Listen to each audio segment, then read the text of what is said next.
ఆ పనికి పనికిరానని మొత్తానికి నన్ను వదిలేసి అసలు రూపం చూపించారు అంటూ ఇక అనారోగ్యం పాలై లేవలేని స్థితిలో ఉన్న దారుణమైన పరిస్థితుల్లో అశురెడ్డి ఎదుర్కొన్న కష్టాలపై కన్నీళ్లు పెట్టుకోక తప్పలేదు.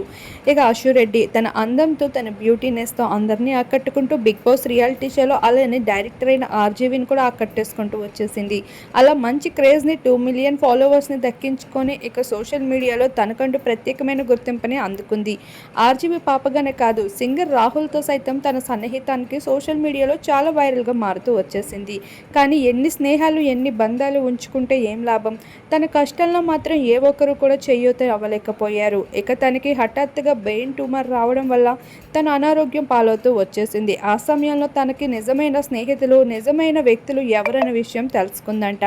ఇక ఆ సమయంలో తను ఎంతో ఒంటరిగా ఫీల్ అవుతూ వచ్చింది. తన మనోభావాలు దెబ్బతినే విధంగా అయితే కుమిలిపోతూ కనిపించింది. ఆ సమయంలో సైతం తన ధైర్యాన్ని ఏమాత్రం కోల్పోలేదు. ప్రాణం మీద ఆశ ఏమాత్రం వదులుకోలేదు. ఇక ఆ సమయంలో తన ఇండస్ట్రీకి కూడా పనికిరానట్లుగా అయితే చూస్తూ కనిపించారంట చాలామంది. వాటన్నిటిని ఎదుర్కొంటూ ఇష్టపడే వ్యక్తులు కూడా అశుని కష్టంగా చూస్తున్నప్పటికీ కూడా వాటన్నిటిని పట్టించుకోకుండా తన తల్లిని మాత్రమే దృష్టిలో పెట్టుకొని తన ఆరోగ్యాన్ని మెరుగుపడేలా చేసుకుంటూ వచ్చింది. ఈ విషయాన్ని తర్వాత షేర్ చేసుకుంటూ ఇంతకాలం పాటు ఇండస్ట్రీకి దూరం అవ్వడానికి కారణం చెప్తూ ఇండస్ట్రీకి అందమే ముఖ్యమంటూ వ్యాఖ్యలు చేసింది.